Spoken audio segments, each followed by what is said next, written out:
मुख्यमंत्री राष्ट्रीय पारिवारिक लाभ योजना नेशनल फैमिली बेनिफिट स्कीम 2026 के विषय में बहुत इंपॉर्टेंट वीडियो होगा। दोस्तों, एक ऐसी स्कीम है जिसके तहत यदि आपके घर में किसी व्यक्ति की मृत्यु हो जाती है तो आप उसके तहत सरकार से आर्थिक मदद जो कि 30,000 रुपए की मिलती है वो प्राप्त करते हैं।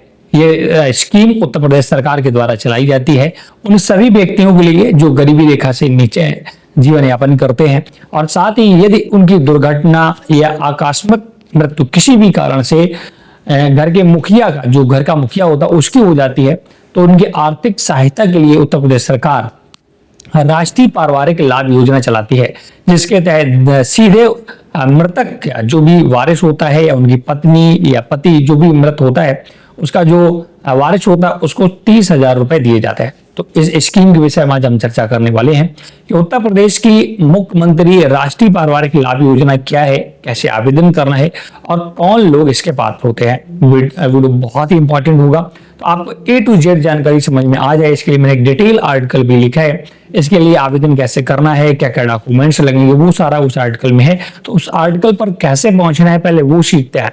तो दोस्तों, हमारे द्वारा लिखे गए आर्टिकल पर जाने के लिए आपको बस हमारी वेबसाइट पर जाना है जिसका नाम है झागड़े न्यूज।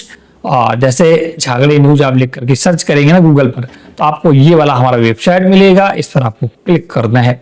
इस पर क्लिक करते ही पहला ही वेबसाइट में पोस्ट मेरा मिलेगा, पारिवारिक लाभ योजना ₹30,000 मिलेगा, ऑनलाइन अप्लाई। या अगर आपको पहला नहीं दिखता है तो यहाँ पर सर्च भी कर सकते हैं, राष्ट्रीय पारिवारिक लाभ लिख करके जैसे आप सर्च करेंगे, मैं डायरेक्ट यहाँ पर सर्च कर लेता हूँ, तब भी आपको हमारा ये वाला पोस्ट देखने को मिल जाएगा और इस पोस्ट पर आपको क्लिक करना है। इस पोस्ट पर क्लिक करते ही आपके सामने राष्ट्रीय पारिवारिक लाभ योजना की पूरी डिटेल खुलकर आ जाएगी। अगर आप उत्तर प्रदेश के निवासी हैं और आपके परिवार में एक कमाऊ सदस्य की मृत्यु हो गई है तो राष्ट्रीय पारिवारिक लाभ योजना ऑनलाइन अप्लाई करके आर्थिक सहायता प्राप्त की जा सकती है। उत्तर प्रदेश सरकार के समाज कल्याण विभाग द्वारा संचालित इस स्कीम के इस योजना के अंतर्गत पात्र परिवार को 30,000 रुपए की एक मुफ्त आर्थिक सहायता दी जाती है। ठीक है ना। अब देखिएगा, ये समझ गए स्कीम क्या है। अब इसके लिए सबसे पहले बात करते हैं पात्रता की। आवेदनकर्ता की पात्रता क्या होनी चाहिए। लेकिन मुख्य पात्रता इस प्रकार है, सबसे पहले आपको उत्तर प्रदेश का होना आवश्यक है। ठीक है, आपको गरीबी रेखा से नीचे जीवन यापन करना आवश्यक है। परिवार के कमाऊ सदस्य को मृत्यु होने पर ही इसका लाभ दिया जाता है। मृतक कमाऊ सदस्य की आयु 18 वर्ष से लेकर के 60 वर्ष के बीच होनी चाहिए।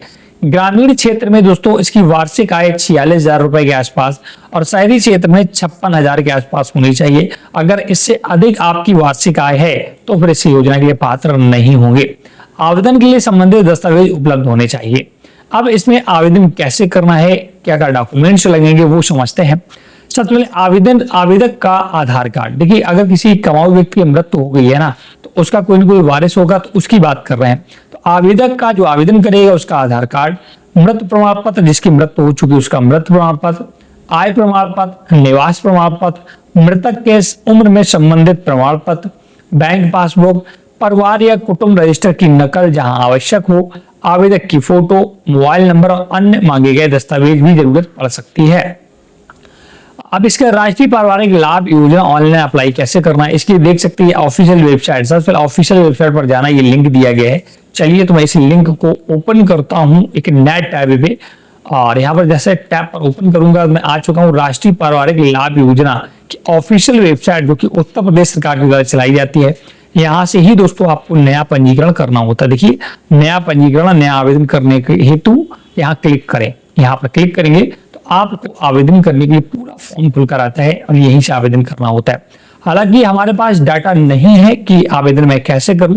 अगर आप अपना आवेदन कराना चाहते हैं तो आप हमारे इंस्टाग्राम प्रोफाइल पर कांटेक्ट कर सकते हैं, इंस्टाग्राम पर कांटेक्ट कर सकते हैं। लिंक हमारे इंस्टाग्राम का आपको डिस्क्रिप्शन बॉक्स में मिल जाएगा। ठीक है, तो इसमें आवेदन करना कैसे है, इन्होंने एक PDF बना रखी है। देखिए, एप्लीकेशन फॉर्म सबमिटेड दिशा निर्देश दिए हैं, इस पर क्लिक करेंगे तो यहाँ पर आवेदन करने की संपूर्ण प्रक्रिया बताई गई। देखिए, ऐसा पोर्टल खुलता है, आपको इस वाले बॉक्स पर क्लिक करना होता है, यही यहाँ पर दिखाया गया है।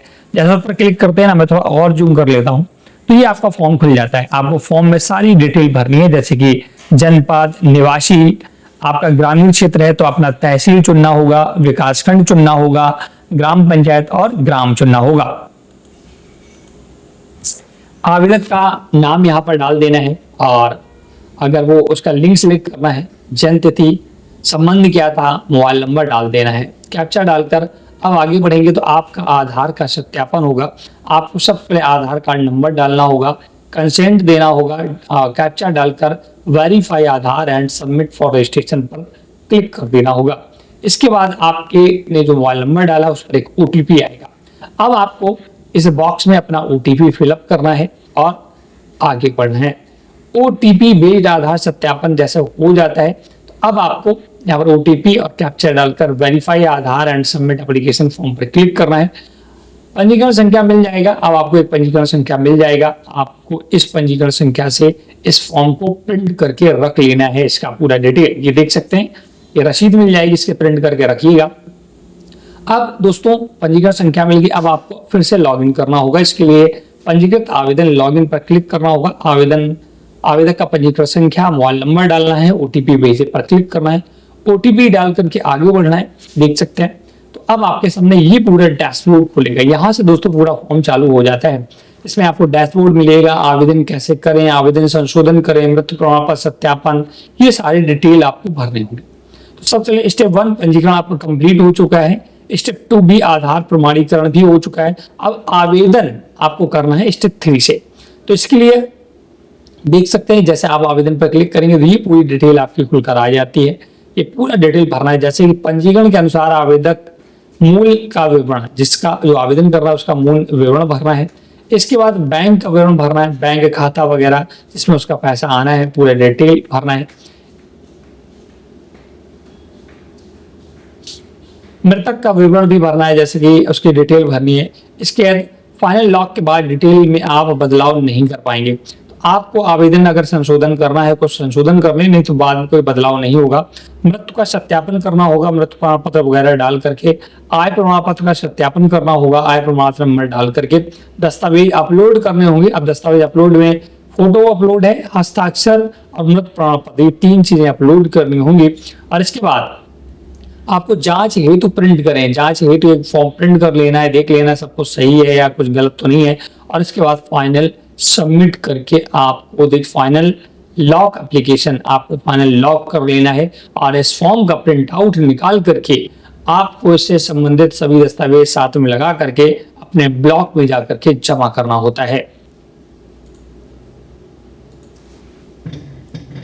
तो इस प्रकार से दोस्तों राष्ट्रीय पारिवारिक लाभ योजना में आप आवेदन कर सकते हैं। ये पूरा वीडियो आप उन सभी के लिए डेडिकेटेड है जो इस योजना के बारे में बार बार यूट्यूब पर सर्च कर रहे थे बट उन्हें सही जानकारी नहीं मिल पा रही थी। ध्यान ये भी रखना है, कुछ चीजें ध्यान रखनी है आवेदन करते समय कि आपको जो भी डिटेल भरें वो सही भरें, जिससे क्योंकि जब आप देखिए आवेदन कर देते हैं, आप फॉर्म भी जमा कराते हैं, फिर ब्लॉक में कोई सुनवाई नहीं होती, आप भी जानते हैं चीजें, तो आपको 1 से 2 बार ब्लॉक जाना पड़ेगा। मैं बता दूं क्लियर, अगर आप लाभ लेना चाहते हैं जहां भी फॉर्म जमा करेंगे वहां पर क्या होता है फॉर्म लेकर के रख लेते हैं और कोई अता पता नहीं रहता, ठीक है। स्टेटस भी चेक करेंगे तब भी कुछ पता नहीं चलता है। तो आप जहां पर जमा करें हर 15 दिन में आप इसको वहां पर मॉनिटर करते रहें, फिजिकल मॉनिटर करते रहें, ऑनलाइन नहीं, ठीक है। ऑनलाइन तो ऐसा ही सब चलता है, तो आपको फिजिकल भी 1-2 बार जाना पड़ेगा, पूछना पड़ेगा मेरा स्टेटस क्या है, मेरे फॉर्म कहाँ पर पहुंचा, तब आपका वेरिफिकेशन होता है। इसमें आपका वीडियो होता है, लेखपाल होता है, वो सारा वेरीफाई करते हैं, तब आपका पैसा कहीं समाज कल्याण विभाग सेंक्शन करता है। तो ये वीडियो आपको कैसा लगा हमें कमेंट करके बता दीजिएगा। वीडियो को लाइक शेयर जरूर कर दें, कोई डाउट हो तब भी आप हम कमेंट सेक्शन में पूछ सकते हैं। Thanks for watching.